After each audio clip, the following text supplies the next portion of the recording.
Hey everyone, Rascal here. And Mama, welcome to our podcast. Today we're talking about yet another amazing show that was gone too soon, Green Lantern, the animated series. Now this interesting take on the character follows Hal Jordan in his adventures of bringing peace to parts of the universe and stop the Red Lanterns with the help of his friend and fellow Lantern, Kilowog, the reformed Red Lantern Razor, and Aya, the ship's artificial intelligence. And this is another one that we heard of but hadn't seen. It aired along with Young Justice. Scary part of noticing about some of these shows that are gone, they all get canceled in a group at the same time. I think that's pretty scary. It's like they just target them. This is another series we got to see on Netflix. Yes. And it was awesome. I didn't expect it to be as good as it turned out to be. Yeah, I didn't know what to expect. I thought it was going to be like maybe meh or good here, not so good here. But, and plus it was also done in a CGI style. It wasn't just the regular 2D or Bruce Timm or anything. It was done in complete CGI. Right. Which actually was an advantage because they got to do a lot more fluid animation and backgrounds as well in terms of the world building for every planet they went to. Right. The characters were strong, well developed. The storylines were brilliant.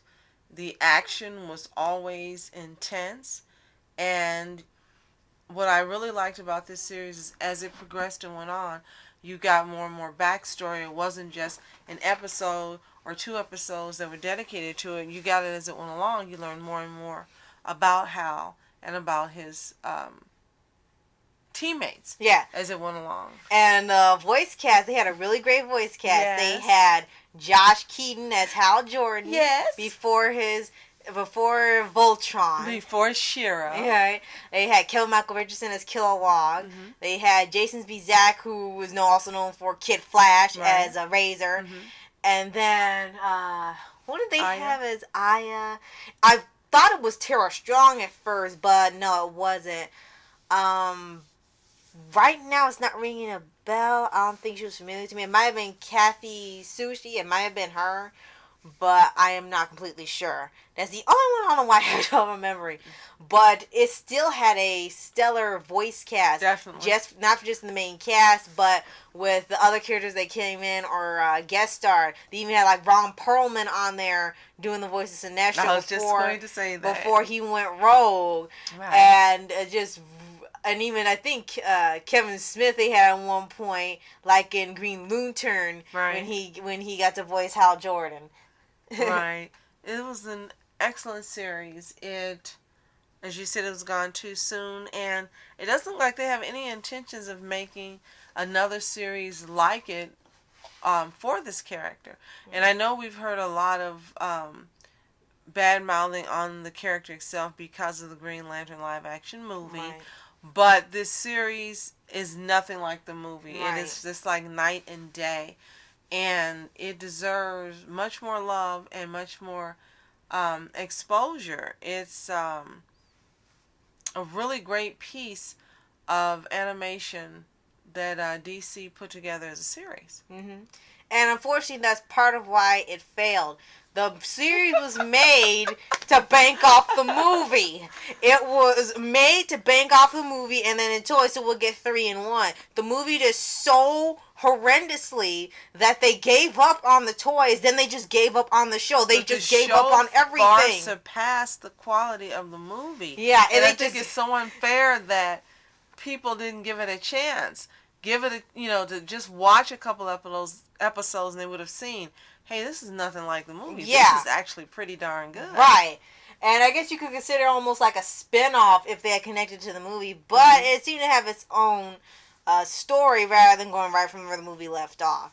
Right. And it also went to, of course, traveling to each planet and stopping the Red Lanterns. And as you said, each character got a little bit of backstory. If you weren't familiar with Hal Jordan's backstory, they explained briefly how he became a Lantern, what happened to him as a pilot, what happened with Kilowog's planet, he's the last of his species, what happened with Razor and how he was tricked into becoming a Red Lantern, and then unexpectedly Aya got some backstory because you were thinking she was just a artificial intelligence or a robot, and it turned out she actually was living, which became a big part of the last arc of the season or series, if you Right. want to say. Now, what I really liked about this series is how I learned so much more about the different lanterns, the colored lanterns, and whether they were good or evil, I'm sorry, and their place in the universe based on their color. Mm-hmm. That was just amazing. Right. Yeah, I really like that. And they will also have like appearances from other lanterns, whether good or bad. Like they had, I know this was where they had Skippy, who was the squirrel lantern. Yes, that's a real thing. He's a real lantern. So squirrels are aliens. Rocket Raccoon. Right. They had Mongo, who was the living planet, and they had a whole episode dedicated. They were trying to find a lantern on the planet, and they thought it was this guy who was like a nomad, and it wasn't. And they're like, no, the planet is the ring With wants, the and lantern, right, right, and they put the ring inside this giant crevice, and then the planet became a lantern, and it could literally change everything on its own, and its own atmosphere, its own weather conditions, everything. Right. I thought, wow, that was like a really great idea, even for an episode. Right, definitely. And we also got some focus on Razor, because part of it also became about him when it showed how he became a Red Lantern, and it was pretty messed up because, for kids, right? Because they had the villain, what's his name, Atrocious, which is perfect, and you find out that he killed his wife just so he would have enough rage to become a lantern. He wanted him to join. He didn't even hide it when he confirmed about it. He said, yes, I did it, so you would finally be what you're meant to be. Like, oh, he didn't even bother, like these other villains that lied. Right. Yeah, like, oh, no, I didn't. He's like, yes, I did, because you were supposed to become a lantern. It was like, shoot. And unexpectedly, he became a favorite in a lot of fan art online. Yeah, I have seen that. I think part of it would be his attitude. You know that in some of his actions he didn't want to admit it in the show, but there was still some good left in him that didn't want to kill him or raw like Red Lanterns. He just seeked revenge, but that was it. It was never anything as serious as that. Right. And it was just some of the dialogue he was given. It was almost like watching Wentworth Miller. Like, they would say some things and his dialogue back would just be hilarious in this deadpan voice. Right. And coming from the guy who did Kid Flash. Right. Like, when they said, we'll infiltrate this and this, we'll go through this and that. And like, it's not like this whole elaborate thing to go through Red Lantern's base. And he said, congratulations, after weeks of playing, you finally learned what their garbage disposal is like. Victory is soon at hand. And it was just this deadpan, a sarcastic thing about it. It was just hilarious. He was so sassy. It's like, Looney Gates, he's sassy without being emotional about it. It was hilarious. And I think that's part of why, besides the story and everything, he became a favorite. So much that the voice actor even had a channel and he would do different script readings and stuff with the voice of the character on his channel on YouTube. Cool. I think this particular series was more adult oriented.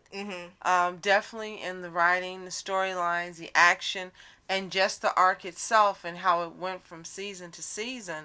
The seriousness of almost every episode. They had some funny lines, funny moments, but most of the episodes were serious in nature and definitely were mostly focused on the battle between good and evil. And again, as I said, it was just interesting how you had all these different colored lanterns and how they played a role in this battle. And the aliens that were the ones who were letting the ring choose whom will become what color lantern. Right. That was just a great concept, and we've never seen anything like this before or since. And again, this is what makes this series so outstanding in just a great watch and outstanding in the writing and the concept itself.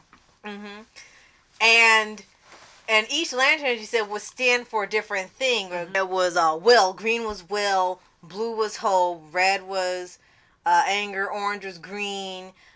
Purple was love, and yellow was coward betrayers. Yeah, I was like, betrayers. Like, wow, like, well, you have a whole organization dedicated to that. How do you stay loyal? Right. You'd be scared, like, I'll take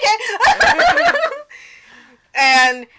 And then that was supposed to be, I guess, something that played a big role in season 2, because with the series, it's not really a spoiler because, well, people mostly know about it. When Razor left, they're supposed to find Aya, and that was going to be part of season 2. And then the series ends with a blue ring following him. It was supposed to be for Hope. It was supposed to be indicating that he would become a Blue Lantern. A redemption arc. Right. But because the show was canceled, it's ambiguous. Now you don't know. It's either, I guess, leave it up to the viewer because of what happened with the show. What was great about it is there were a lot of episodes. I mean, 26. Yes, and it was awesome that the they were pretty long. They were how long? They're about almost 30 minutes. Yeah, and then 26 of them. So it made for great viewing. Again, this is a show that if you haven't seen it, you should watch it. It's no longer on Netflix, just like every other DC show. They've taken off. Yeah, because of the streaming service that's coming, so I guess all those shows will be available on there as well. But that left long before the streaming service. I mean, we barely got to finish it, and we wanted to go back and watch it a second time. It was that good, and we went back. It was gone. Yeah. Just like Batman Beyond and other DC series. Yeah. But this was long before the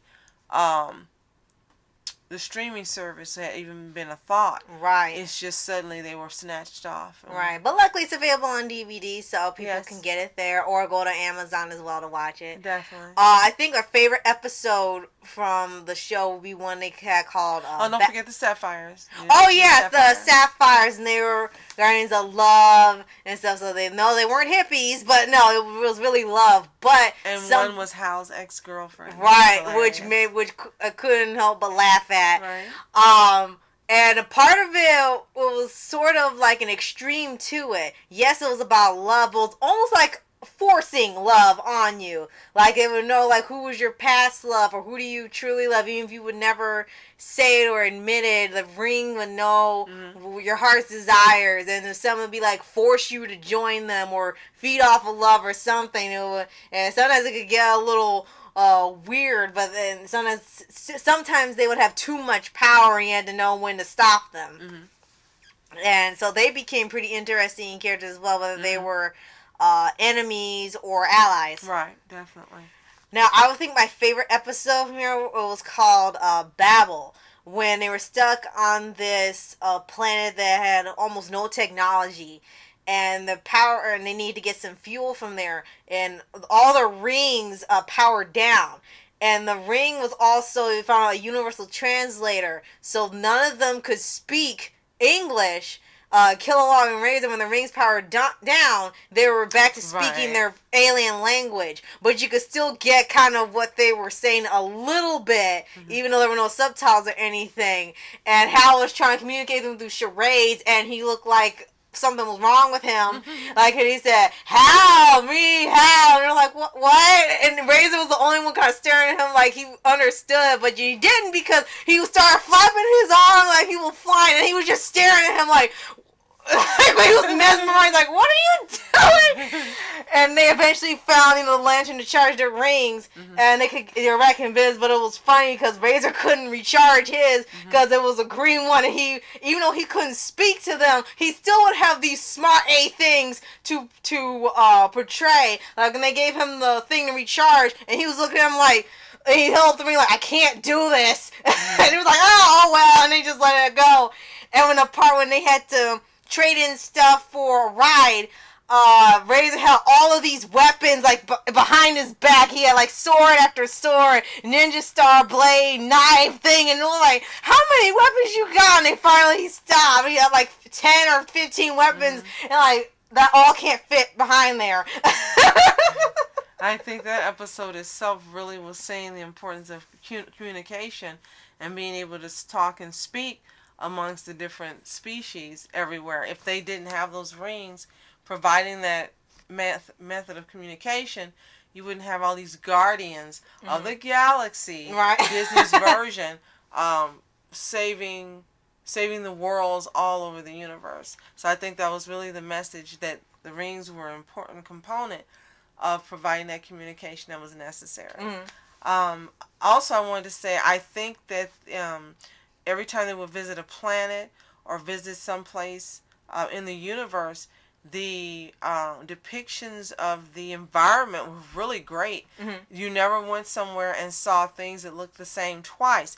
They always made sure it was diverse every place they went. Right. And with 26 episodes, sometimes you might see the same drawings or animation or backgrounds being used, but not with the show. It was different every time.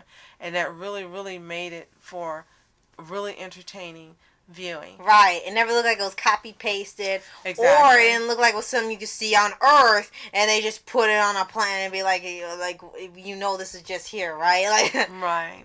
So if for no other reason than to hear Josh Keaton and Kevin Michael Richardson and Jason Spisak and Tom Kenny, yes, he was on there. He was a villain.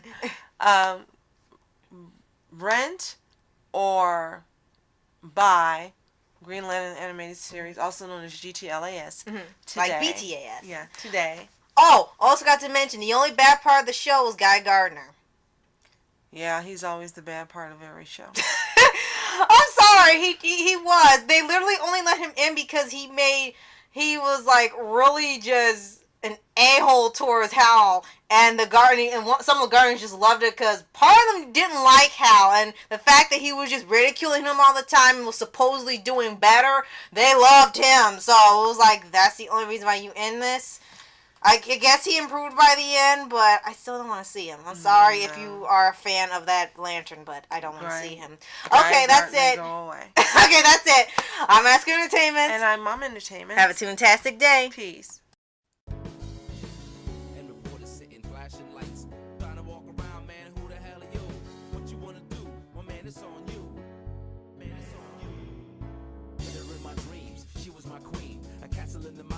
Rivers and streams, plucking sunlight from the sky in my pocket.